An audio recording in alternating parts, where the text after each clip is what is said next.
So here's just a few ideas on how to keep attention in a Zoom or an online learning situation.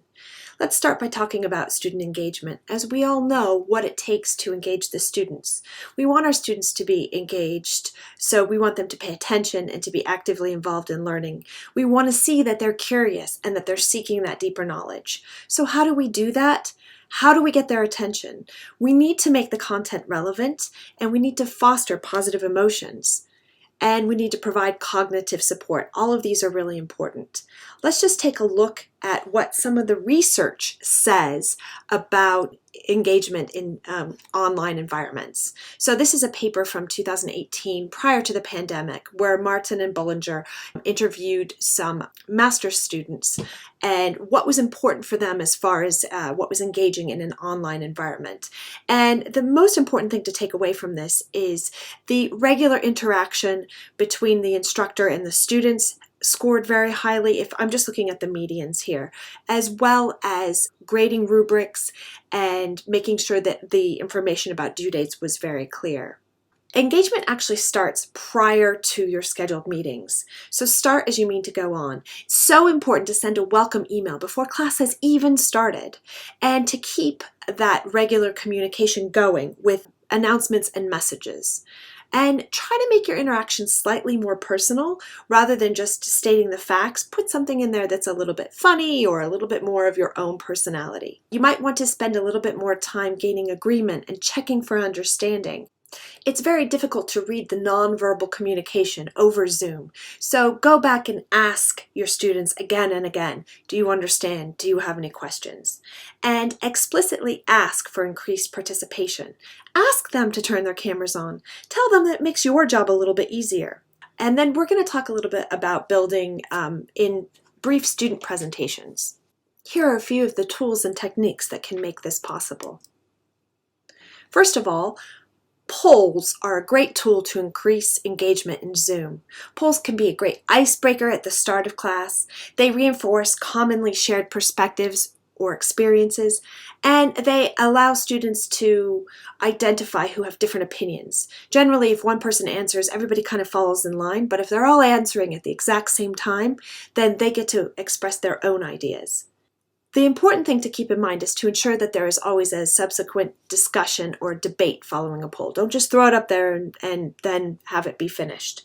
And make the purpose of the poll clear. Make sure that it ties into your learning objectives. And if you have a small enough group, just have them use emojis or raise hands. You don't actually have to go and set up the polls through Zoom. Using breakout rooms is a great tool in order to increase student engagement.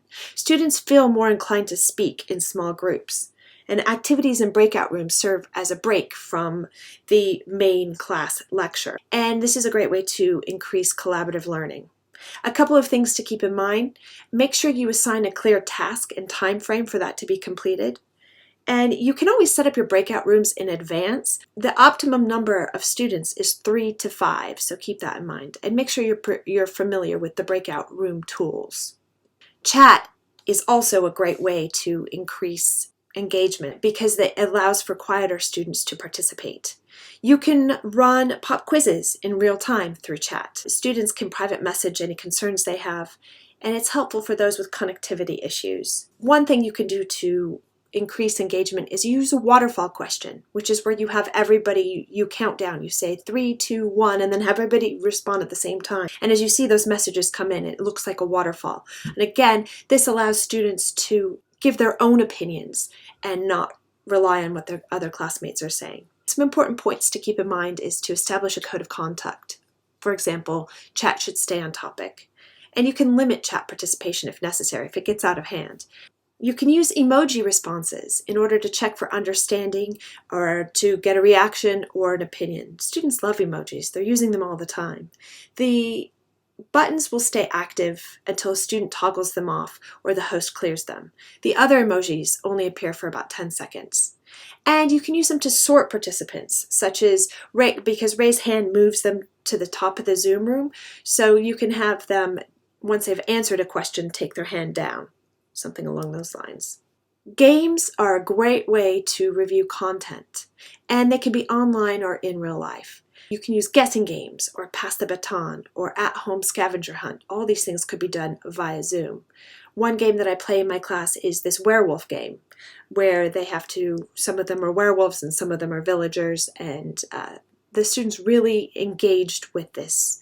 Another great tool to use is the annotation or a whiteboard. You can find this in the Zoom sharing options. There's an annotated whiteboard right in there, or you can download something like Miro, which allows students to write right on the whiteboard as you're going. And again, students appreciate being involved and not just listening in a Zoom. It's important to take into consideration accessibility when you're planning your Zoom rooms.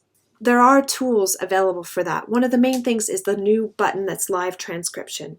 Make sure you turn that on so students who want the live transcription can see it. Always provide audio descriptions of any visual materials that you're showing on the screen so they come up. When you're managing participants' questions, it's often a good idea to repeat them back just so they're heard properly. And make sure that you provide all links in the Zoom chat as well. Here are some resources if you're interested in diving deeper.